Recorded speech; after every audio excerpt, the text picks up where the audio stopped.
we have a wonderful session coming up, which is one of my favorite supply chain execution systems, and none other than Mr. Alexander Borg. Okay, so I think Alex, you can present this topic better than anybody else. Okay, so welcome to the session. Let me give you a quick introduction. Alexander Borg is the chairman of strategic board of IOSCM, Institute of Supply Chain Management, MENA.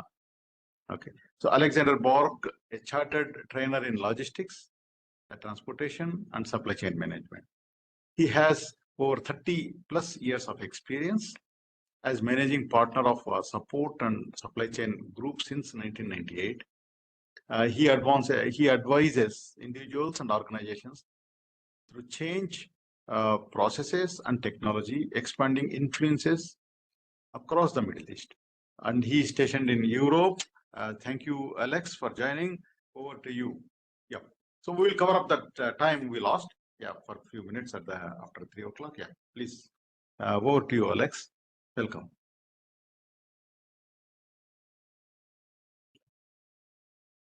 Hear me? Yeah, we can hear you now. Yeah. Okay, I'm trying. Good morning to you from Europe. I'm trying to share my presentation, but I need Goodlip to help me a bit, please. I am on the share, but I need a bit of technical support. Yeah, Deep, if you are in the call. I am on the share. I have already push the share. So what I need to do, please, next? Deep, are you able to hear? So Alex, so do you see the share button on the bottom? Yes, I got it, and I put share. Shall I put click share to share the content? Yeah, click on share, and a window pops up. You need to choose the presentation that is already open. Preferably choose the one which is in the presentation mode. Yes. Optimize the text and images. I don't know. You can do one thing. Just close the share and share it again. Okay. I close it. Yes. Yes. Go to share again at the bottom. Okay. So what I do next? Now do you see share content? A pop-up screen which says share content, screen or application, file, camera, advanced. No, I can't say that. Sorry. Okay. What do you see? On top, I have layout and meeting info. Okay, so that is this after you click on share? 1 second. Okay, share. Yeah, click on share. Yes, I clicked on share, and on top there is click share to share the content in the meeting. That is correct. Yeah, choose that one. Okay, what do you want to share? I click that. Yeah, choose the file that you want to share. Yeah, but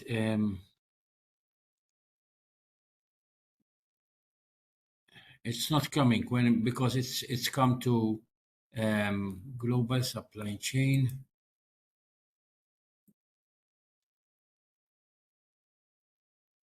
No, I'm having a problem. So yeah, I can see your screen now. Viewing Alex for shared content. So yeah, I can see your LinkedIn page. So select the right screen. You have selected the web page of the event. Instead, you need to select the presentation. Okay, let's go to basics, please, because I'm a bit concerned. Go to share, right? Stop sharing first. Stop sharing. Okay. You still can see your screen. Yeah, now it's gone. So now go to share. Share, okay. What do you see on the screen once you click on share? I have 3 things. What do you want? The top description is click share to share the content. Then you have a box where you say, what do you want to share? And finally, there is a white box.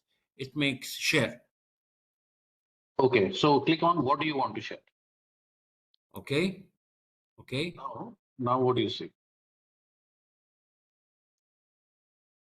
Is your presentation open, Alex? No, it's not coming. Sorry. Optimize the motion and the images. This is what I need to push. Optimize the motion and vision. No. Or optimize text. and Your images. presentation is open, Alex? Is it in open mode? No. Open it. If you open, you can share. Okay, 1 second. Okay. Now it's open. Okay. Yeah. Sorry about that. Sorry, I take some minutes. worries. 1 second.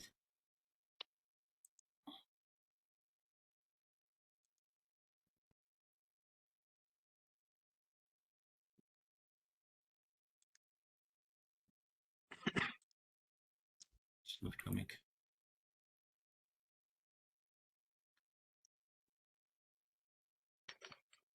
On the top, he's saying we can't display or share content. Make sure that you are allowed permission to share content, and then try again. Okay. So let me. You're already a presenter. I will remove and re-add. You can't make it yourself, Goodlip?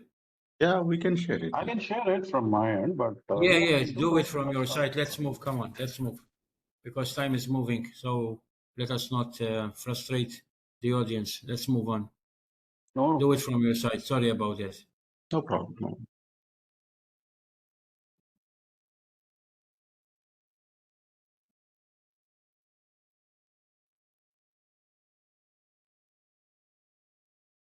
Once you put it on, let me know, please. I will.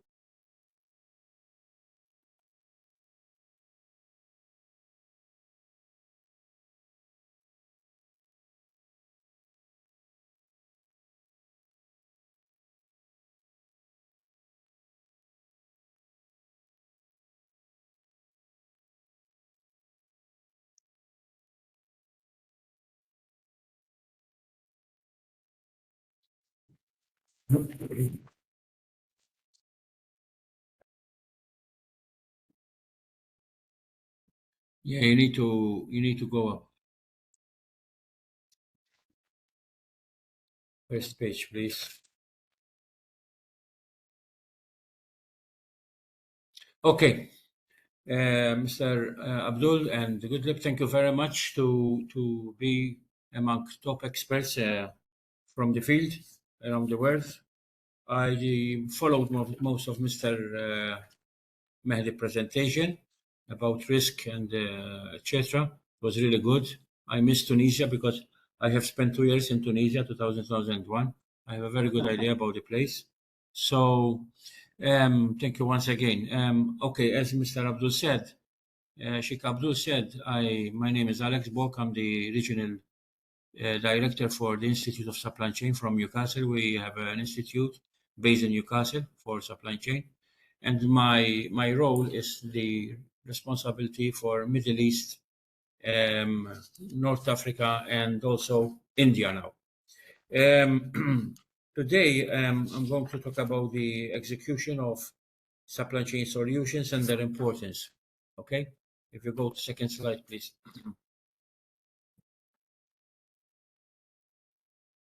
Okay, so supply chain execution refers to the systems and process that manage the flow of goods, information, and finance from the point of origin to the point of consumption. This includes activities like procurement, production, etc., etc. Next, please. The key components. Yeah, the key components which I'm going to talk is about the warehouse management systems, transportation, order management, and inventory. Okay. A lot have been said already today, so I don't think I need to repeat already what a lot of other key speakers have spoke already about. Since we are a bit late on time, I will move on the other things. You don't have to worry. Yeah. Okay. So next slide, please. So some key components which companies typically would like to take into account are: number one is the assess business needs. One would require to identify specific pain points and require within the supply chain. This is very important. In supply chain, as we know that when we are working in it, we need to map the supply chain. And the first thing we need to do, as everyone knows, is to identify where are the weaknesses and pain points within the supply chain, and then determine the scope of solution needed within those 4 components which I have spoke about, which are the warehouse, transportation, order management, and inventory. Many speakers before me said that this is a project, rightly said. And to manage a project, you need also a good understanding about it from who are the owner of the project, and you need people who can work with you and to understand what you're trying to do as a team, because this is not a one-man show, but it's of a team, and identify where are these weaknesses and pains and how to find a solution to them. Okay, because as an advisor, you can't just implement and leave. The guys on board requires to understand what you're trying to do. Okay, so the whole process will be made of a team, and once you leave, they can follow what the implementation of those solutions, and they keep on following. And it's everyone knows it's an evolving process. It's not a matter of implementing something and leave it there forever, because changes happen all the time, and process evolves all the time. Therefore, who are on the job requires to understand what is happening and try to come up with new ideas to improve the situation. The other point is scalability and flexibility. Ensure that the solution can grow within the business and adapt to the changing needs. I think I spoke about it already. It means that change is required from time to time. A solution can be small or big. A solution can have minor or bigger change in the company. So the workforce, the people, needs to understand this change, embrace it, and move on, because the world is moving fast, as we know. Customer demands are changing, evolving.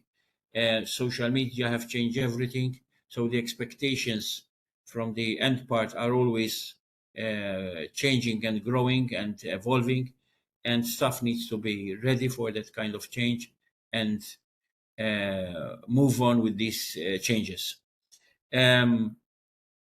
So the other part is integration capabilities. Check if the solution integrated seamless with existing seamless, for example, with ERP or CRM. Ensure that it supports the data exchanging with suppliers, customers, and other stakeholders. Yes. For example, if you have already a system in place, like a WMS, ERP, or CRM, and you're not going to change the whole software, but implement improvement solutions on the existing software, okay? One, you have to make sure that those solutions can be integrated within those recommended solutions. Once they have been agreed by all parties, can be integrated within the present capabilities of the software, and you can move on.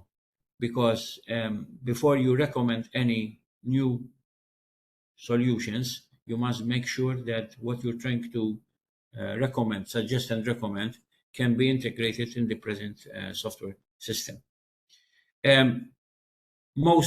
Many people sometimes will ask you a $1 million question. Is there any solution which can you adapt and it will give you 100% zero risk? This doesn't exist, as we all know, because risk is always there. Mr. Mehdi have spoke a lot about it. So whatever we do, there is always a bit of element of risk. Okay, what we need to do, we need to calculate it, we need to minimize it to make sure it will not disrupt the supply chain efforts that we have in our company, and so we can move on. Another important point is when you're trying to implement new solutions, recommended solutions in the present software system, try always to get a bit, because most of the time it's more of top-down approach. But I have found out throughout my career of based on 30 years that sometimes we take very few from bottom up, and we need to accept the fact that the guys on the shop floor have a lot of experience, knowledge, and sometimes a lot of ideas. The issue is, are we giving them the opportunity to explore those ideas, which they accumulate every single second and day? Okay, so that's very important. That who is the project manager or consultant who is bringing out these solutions to the warehouse, transportation, order management, and inventory. Also take the feedback from the ground to make sure that their ideas and your solutions can integrate to fit for purpose for the solutions that you're trying to recommend to the company. So it's very important. Through my experience in different countries, I have seen a lot of situations where a consultant is being brought in to help the company, to support the company in implementing some recommended solutions. But unfortunately, I'm afraid to say that sometimes there is a lack of feedback from the ground. Lack of feedback is not, I'm not saying that the staff will not contribute. I'm saying that the staff are not being involved in giving their feedback. And this is crucial, because the biggest consultant is not the one who comes from the outbound. Because this is my personal opinion, the biggest consultant are the people on the ground who are doing the job, because they are there 24 hours, sometimes if it's more than 2 shifts work, and they know exactly what is happening. And if they have a problem, okay, they discuss it between them, and they always try to find a solution. So if you team up with these guys and bring out the best between your experience and their knowledge, I'm sure it can be the best solution which the company would require. The other point is the user interface and easy to use. Evaluate the user friendly of the software. Consider training required for employees to effectively use the system. This is very important. Again, what I have said before, that any recommendations that you are trying to implement in the software, make sure that training is being given to the staff. If you ask many top software houses in the world, like IBM, without ERP, so big ERP softwares, okay, they will tell you that when the implementation software advisors or technicians go to implement a new upgrading or a new software system, then they will discover after a while, because after every year they have to do some upgrading, maintenance on the software, etc. They will tell you that the staff does not use more than 20% of the software, which is, for me, it's a bit awkward, because software is a tool which can immensely support you in every unit, in every component of the supply chain. And staff sometimes either they don't have the training, either they are a bit afraid of exploring. So it's important that training is given. Okay. The other point is the vendor support and reputation. Research for vendor track record and customer reviews is important. So you must make sure that the recommendations that is being recommended by the software house, you make your research, and the recommendations they will fit for purpose for your upgrading situation. Cost on return on investment. Analyze the total cost of ownership, include implementation, maintenance, and upgrades. Yes, this is very important. Okay, because any investment that you are going to do in your software, it must give you a return on investment, because the whole objective and role of the software upgrading or recommended solutions are you are doing it for a single purpose, to facilitate and give you the tools to have a smooth operations and move on and with your supply chain. Real-time tracking and visibility ensure that the software solutions offers real-time tracking on inventory orders and shipments. Look for features that provide alerts and notifications of any issues. This is very important because inventory is about track and visibility, as we all know, and we have to make sure that any software houses and the recommendation that you are trying to implement as a solution, it gives you the real-time tracking and visibility. This is crucial. When we all know that there is a lot of pressure on demands, on expectations, and on inventory. We're trying always to make sure, as part of our KPIs, that the gap between demand and supply, we always try to make it short as possible. And there is so much pressure on that level. So the software must make sure that you try to reach this issue. Compliance and security. Verify that the software solution complies with industrial regulations and standards. Yeah, this is a must, that wherever you are working, in every country, in every region, or in every area, what type of software you have or recommendation that you're trying to implement as a solution meets the required regulations and standards of the industry. Can you go to next slide, please? Here are some common challenges companies face. Number one is the integration with the existing system. And so what we have now is that any integration that you're trying to implement, make sure like ERP or CRM or WMS can be integrated with time-consuming. Incompatible data formats and corrective issues can lead to delays and systems downtime. Yes, this is crucial. What I'm trying to say is that any recommended solution that you're trying to implement or software upgrade, make sure that it can integrate with the present software solution that you have. Okay.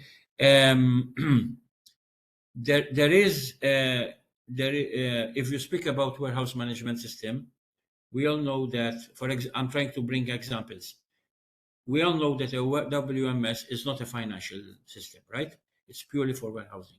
So we all know that if you would like to work with WMS, you need to integrate a financial system.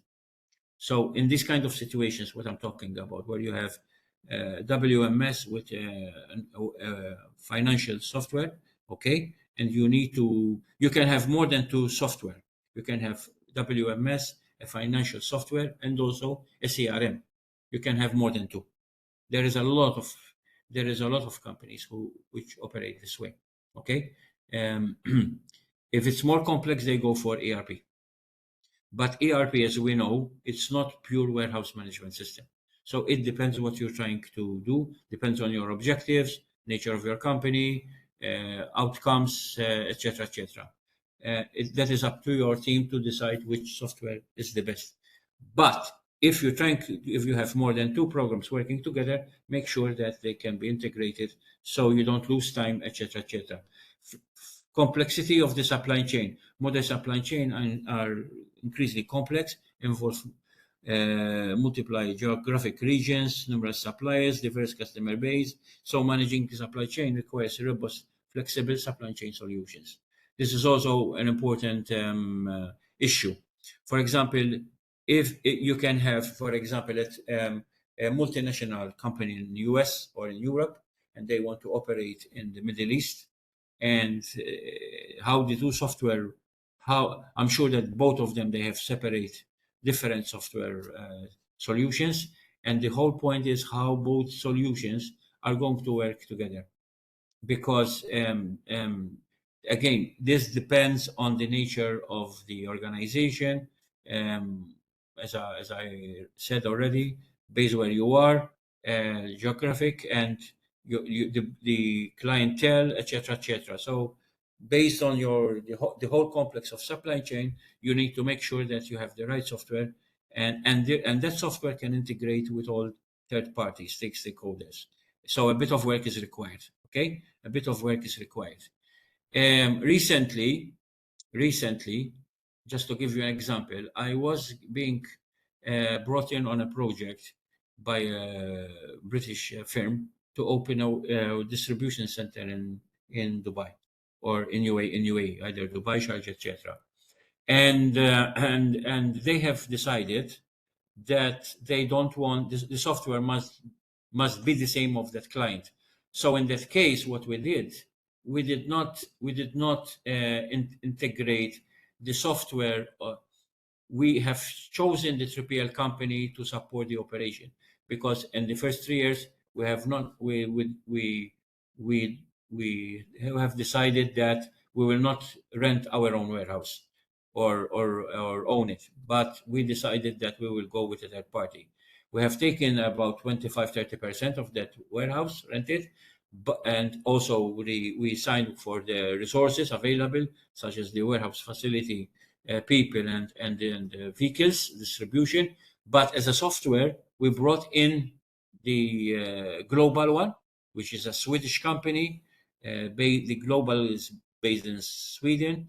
Another center is in UK, and then we open another one in Dubai. So in that case, we decided to go with the global software. So there was no need for integration. That is much easier. But there are situations where you will use the whole facilities of the 3PL. So the solutions of the 3PL have to integrate with the global office, which is based either in US or in Europe. Cost and budget constraints. Implement supply chain execution systems can be expensive, involves costs for software, hardware training, and ongoing maintenance. So you must make sure that you plan for all this to make sure that there is no hidden cost and there is no surprises. Okay, we all know that in practice you can plan as much as you can, but there is always a bit of things that comes up through the course of implementation and etc. But at least you try to think, you try to plan and think for etc. Change management. Now, this is the biggest challenge, I think. Adopting a new software supply chain execution systems often requires significant change in the process and the workforce. Resistance to change from employees and stakeholders can hinder the successful implementation. Yes, I spoke already about it. Before you go for any new software or any new upgrading or new solutions, make sure you sell your idea from top down, bottom up, so you'll not have surprises and resistance, because it's really a nightmare. I can tell you from experience, it's really a nightmare when you're trying to implement something, especially software. We all know a new software or upgrading will bring change, and that change will have a resistance. And at the end of the day, who's going to suffer? It will suffer the whole company in terms of return, and also your clients. So make sure that before you implement anything, sell the idea, bring them on board, let them sign a document, make sure they understand it, give them the training, but make sure you bring everyone on board, everyone, from top down, side to side, etc. So you will not have surprises about it. Training and development is required, okay, and we spoke about it. Scalability and flexibility, ensuring that the supply chain solution can scale within the business, adapt to change needs. A lack of scalability can lead to inefficiencies and increased costs. Yes. So this is very important, okay? That scalability and flexibility, that the supply chain software within the business can adapt to the change needs, is essential. And last one, as we spoke around already, is security and compliance. Important last note, please. Last slide. Can you go to the next slide, please? Yes. Okay. Efficiency, streamless operations, reduce delays and errors. Yes. So what we're talking about, once you have mapped the project with all the recommended solutions, you sell your idea to the management and to the staff. Make sure they are all on board with you. Okay. And they are going to contribute, and they are giving the training, understanding, and training. The benefits are that you have an efficient implementation, streamlining operation, which will contribute to reduce delays and minimize errors on this solution. The next point is cost reduction, minimize operation cost by optimizing resources use. Yes, one would expect that if you are going to implement a new software solution or any upgrading solution, it will minimize the operational cost and optimize the resources. This is one of the key expectations that would be everyone would expect from the customer satisfaction. Ensures timely and accurate delivery of products. Yes, this is important that the customer satisfaction be today is very important, because social media now, everyone can go on social media and start putting likes and stars on your company. So it's very important that customer satisfaction is crucial, that this software will contribute to that as well. Visibility provides the time tracking and monitoring of goods throughout the supply chain. This is crucial that anyone, especially from the management side of it, they can, through a dashboard, it can provide accuracy of information of products moving throughout the supply chain, and in real time. This is crucial because nowadays any software is having what we call it a dashboard, and through that dashboard with only one page, the top management can see what is really happening in terms of movement of products, etc. And finally, agility enhances the ability to respond to market changes and disruptions. Of the last few years, it was something which we all have experienced a lot of disruptions of pandemic and wars and litigations, change of policies, etc., and also market changes. Usually, the market unfortunately change from time to time. This is happening from different policies, decisions taken from, there are so many things happening around us in different regions, especially about politics and policies, etc. And so your system must have a huge element of agility to make sure that any changes are taking place. The supply chain team will not take too much time to respond to those changes and policies that are changes and disruptions that are happening, and things can move on. So that's why, as I already said earlier, that the team are trained, have a good understanding about change. They are trained on it. So any change that is happening or disruption in the market, they will adapt to those changes, because and I finish with this. The supply chain design and mapping is not designed from the inbound, it's designed from the outbound.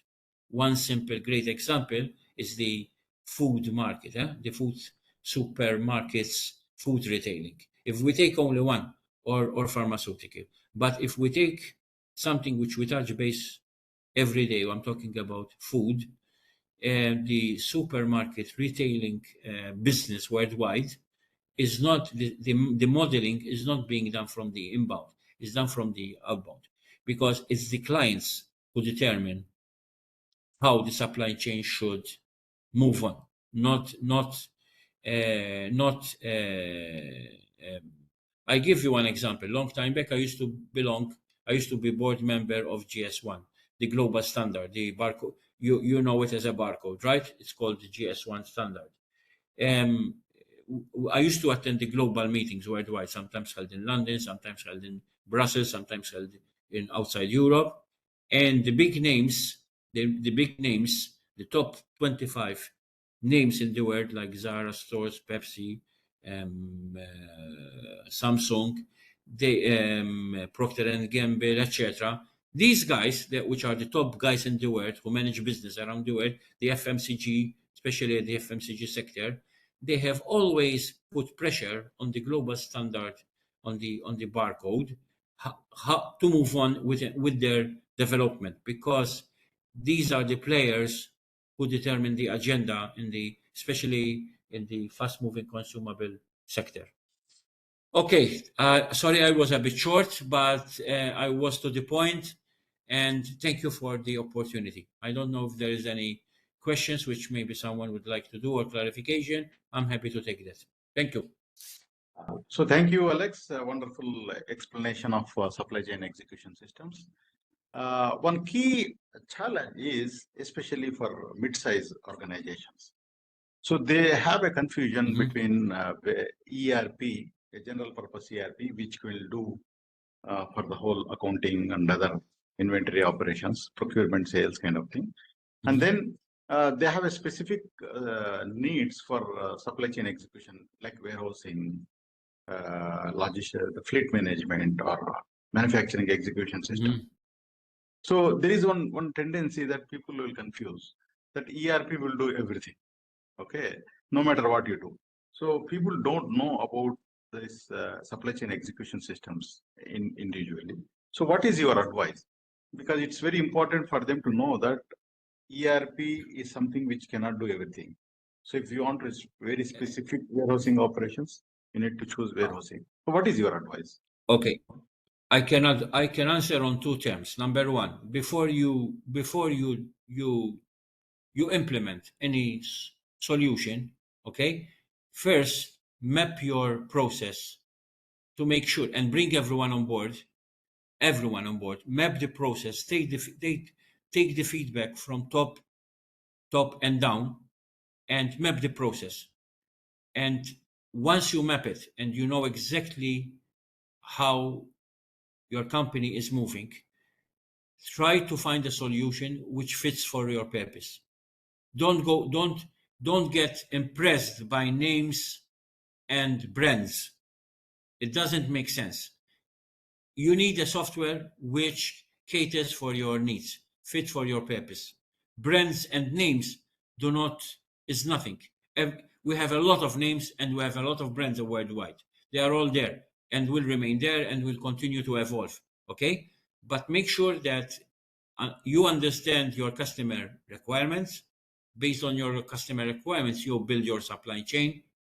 Okay? And then make sure that any software solution that you're trying to implement will. Sorry, one second.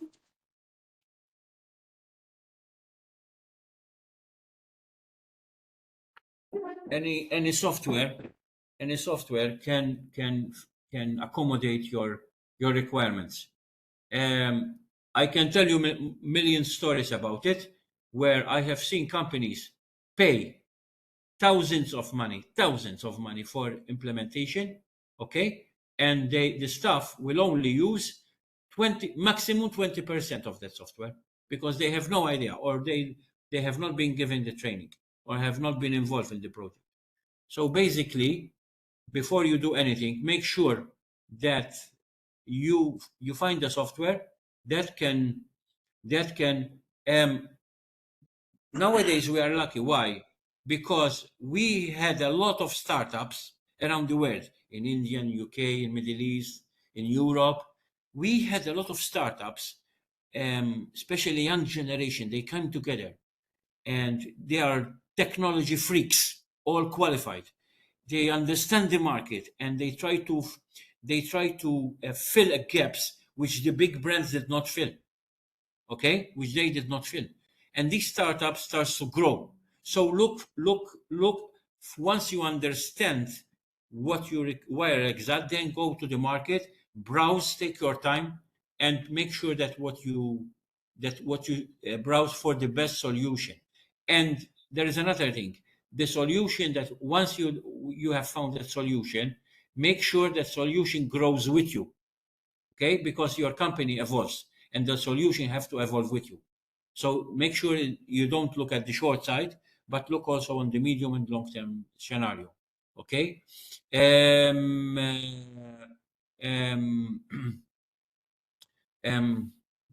I think I've said it all, so I don't know if I have answered you. On the ERP systems, again, there is so much ERP systems available in the market and good ones, but make sure they fit for your purpose, and you give training to your staff, because if you don't give training, it will be waste of money, etc. There are so much modules on the ERP system with stuff they don't know about it, and they have no clue how to manage it, etc. So make sure it fits for purpose. Yeah. So software features is one of the important part. Okay, that is, and also you need to choose the right partner to implement and support. Okay, if you select a best of the best software, maybe somewhere else, and then you select, you don't have a very nice plan, then what happens? So what is your advice, Alex?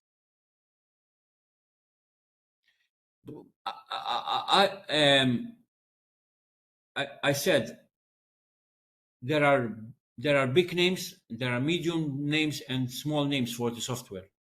And you had the nail on the head. Why? Because a software house needs to be your partner. They have to be your partner, because the whole supply chain is managed by a solution, right? Everyone depends on the solution. We have a situation where we depend on the solution. Okay, so if they do not partner with you and provide you the best practice advice, how you can do it and how you can improve it and move on, etc., etc., I think you will not take benefit from it. You will not take benefit from it. So my checklist would be: number one, take the feedback from the ground. Number one, take the feedback from the ground, from your customers, from your employees, from the staff, from the management.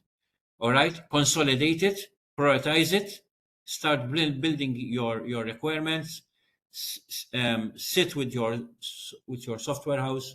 Okay, build the system, make sure the system is giving you all the tools and resources required on the short term, medium, and long term, and then obviously move on together as partners. And if there is any disruption or a change, etc., or involvement, make sure that you go as a team together, as a project, and move on together, etc. There is no one model that fits for all. You have to be flexible and agile, as I said in my presentation, and move on. And always check the cost, because sometimes there is so much hidden cost in when you implement a solution, and you finish paying so much, thousands of money, and if there is no return on investment, you have wasted your time and money. So make sure you follow everything, all the checklist. Fantastic. Yeah. So any final thoughts, Alex? Any final thoughts on the supply chain execution systems, and any final recommendations apart from what you have said? Yeah, Any regional on the recommendations. Any recommendations? I told you there is so much good software houses in the region and worldwide. But the most important thing is your people. Your people there must be trained, and bring them on board, train them to make sure you're getting value for money, both from the software and from your workforce. Because at the end, as a businessman, you are there to make return on investment. And if you're not getting it, there must be something wrong. So make sure that everyone is involved, you know what you're doing, and at the end of the day, everyone is satisfied, both the customers and yourself as an entrepreneur.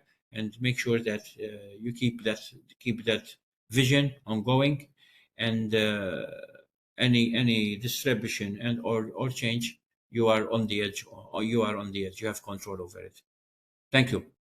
Thank you, Alex. Thank you. Very insightful. Thank you, Mr. Abdul. Presentation. Thank you very much for joining all the way.